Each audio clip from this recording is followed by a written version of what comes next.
Orat Hashem le Chok l'Israël ce matin.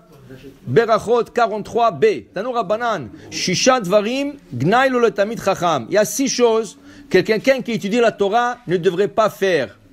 Al yetzek shum vusam la chouk. Il ne faut pas qu'il sorte parfumé dans le chouk. Okay? Va yetzek yechidi balayla. Il ne faut pas qu'il sorte seul la nuit.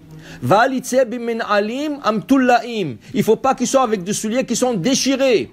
Ve'al yesaper imisha bashouk. Il ne faut pas qu'il se mette dans le chouk parler à une femme. Ve'al yesef bachabura shel amei haaretz. Il ne faut pas qu'il s'assoie avec des gens des ignorants qui font rien, s'asseoir prendre un café avec eux. Ve'al yikanes bachrona lebet hamidrash. Et qui ne rentre pas en dernier dans la maison d'études. Ve'yesh omerim. Il y en a qui disent aflo yafsia pesia gasa. Il ne faut pas qu'il marche avec des grands pas. Ve'al yelech bekoma skufa. Il ne faut pas qu'il marche avec la tête haute. Alors la Gemara explique un par un. Al yetzek shum vusam la chouk. Amar Rabbi Abba bered Rabbi Chia bar Abba amar Rabbi Chonan bemakom shechashudim amishkav zachour. Il ne faut pas qu'il sort parfumé. Rachid dit pourquoi? À l'époque du Talmud, les gens qui se parfumaient, pas tout le monde se parfumait, mais les gens qui se parfumaient, malheureusement, c'était des hommes qui voulaient attirer des hommes, pas des femmes. Alors, c'était interdit de se parfumer. Aujourd'hui, les choses ont changé. Aujourd'hui, ceux qui se parfument, ils veulent attirer des femmes, pas des hommes. Ok, ça a devenu mieux, mais c'est pas tout à fait bien non plus. Okay? Alors, pour dire, si tu veux te parfumer, il faut que tu saches, toi, personne ne peut te dire, mais il faut que tu saches, toi, personnellement, pourquoi tu te parfumes. Est-ce que tu te parfumes parce que tu te sens bien avec ça? Okay? Tu veux te sentir bien avec ça? Et tu n'as aucune mauvaise intention d'attirer l'attention de quelqu'un, ça va. Mais si tu te parfumes pour attirer l'attention de quelqu'un, surtout l'autre type de personne, ça veut dire un homme qui veut attirer une femme, ou le contraire, une femme qui met toute la bouteille de parfum pour attirer des hommes, ça c'est complètement interdit et ça ne devrait pas se faire. Maintenant, le déodorant, on n'en parle pas. Le déodorant, c'est une mitzvah. Le déodorant, c'est une mitzvah parce que tu sens mauvais. Et tu déranges aux autres. Ça, c'est une mitzvah de mettre le déodorant. C'est interdit. Même Tisha B'Av, tu peux mettre le déodorant. Si tu es une personne qui transpire, tu déranges. Et Hazmi Shalom, c'est pas bien. Même à Kippour, tu peux le mettre. Seulement, il y a des déodorants permis, des déodorants Shabbat aussi, des déodorants interdits. Le spray, c'est permis. L'habit, c'est permis. Mais le bâton, c'est interdit. Shabbat, fête, Kippour et tout le reste. Parce que le bâton, tu le grattes. Ça veut dire que ça se gratte et ça s'appelle memahek. L'habit aussi. Quelqu'un? Alors dans ce cas, tu n'as pas le droit de mettre le déodorant sur tes habits. Le déodorant doit se mettre sur le corps. Shabbat, tu n'as pas le droit de parfumer un habit avec un déodorant. Le déodorant, c'est une mitzvah. Surtout en été, quand il fait chaud, parce que ça fait partie de l'hygiène et ça fait partie du respect de la société autour de toi. Okay? Mais le parfum, c'est pas obligatoire de mettre un parfum. Le parfum, ils le font en vérité plus pour attirer. Okay? Mais il y a des gens qui se sentent bien avec eux-mêmes. Ça veut dire que ça lui donne une bonne vibe dans la... Alors c'est bon. Mais tu mets un peu, pas beaucoup. Maintenant après ça, la Gemara dit Amarav Sheshet, Amarav Papa, Vese'aro kebigdodami. Il dit la Gemara, regardez, même à l'époque du Talmud, il y avait les shampoings qui émettaient d'odeur. C'est vrai, aujourd'hui il y a des shampoings, il y a des femmes, et même des shampoings, tu la sens de l'autre côté de la rue. Ça c'est interdit. Okay? Alors maintenant c'est une mitzvah de se laver la tête, et c'est mitzvah aussi de mettre un bon odeur pour le shampoing.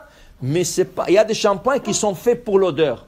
Ceux-là sont interdits, surtout pour les femmes. Okay? Surtout pour les femmes, c'est interdit de le mettre. Dit la Gemara, il ne faut pas qu'il sorte seul la nuit. Pourquoi? Rachid dit Mishum Znout. Pourquoi tu sors seul la nuit? Est-ce que tu vas aller voir quelqu'un? Okay?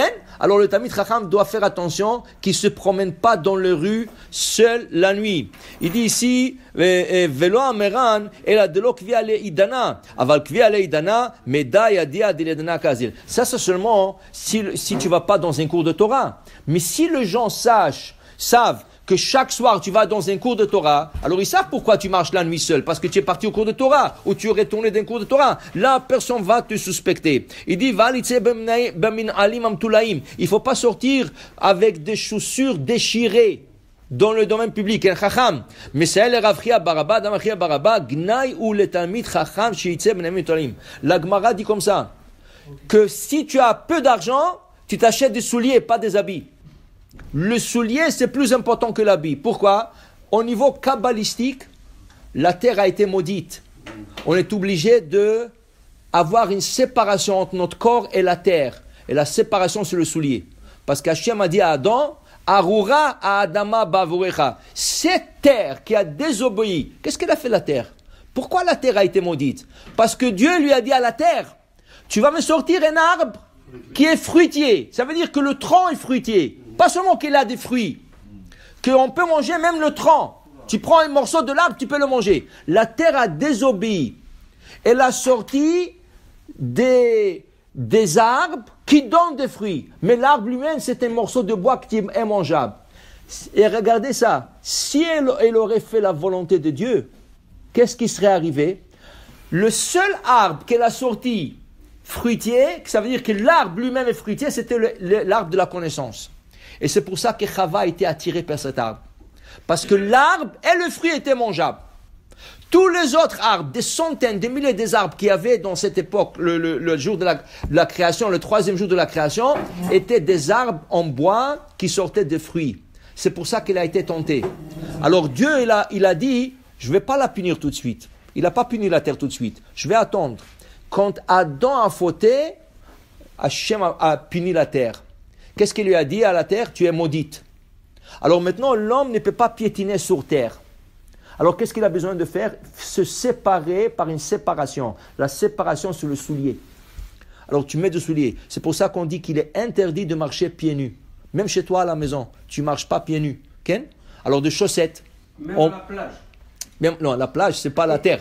La plage, c'est le sable. C'est pas la terre, c'est pas la même chose. La terre, quand on parle de la terre, c'est la terre là.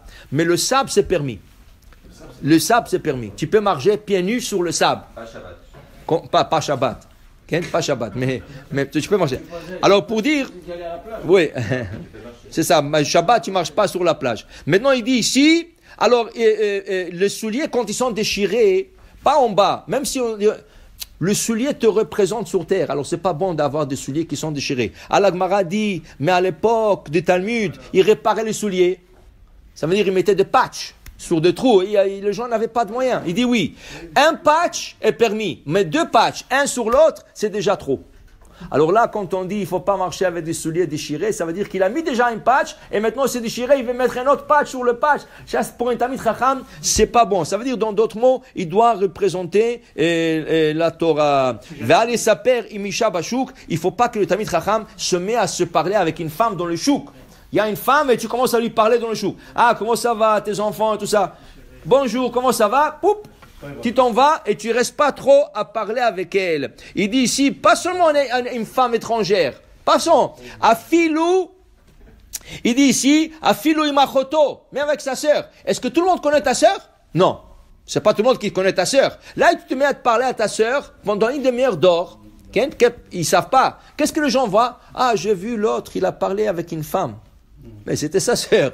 Mais il n'a pas connu le gars qui l'a vu, il ne sait pas ce que... Alors, tu ne te mets pas en public. Tu vas appeler ta sœur, tu vas aller voir ta sœur, il n'y a pas de problème. Mais tu ne te mets pas en public parler... Tu peux pas conduire dans une auto avec ta sœur. Comment? Non, tu peux. Tu peux, et les gens vont réaliser. Ken? Les chassidim, ils font la meilleure chose. La femme en arrière. La femme s'assoit en arrière. Même ta femme elle-même, comme ça, en arrière, les vitres ils sont plus teintées. Alors tu peux pas avoir... Top. Baruch Adonai Le'olam. Amen ve amen.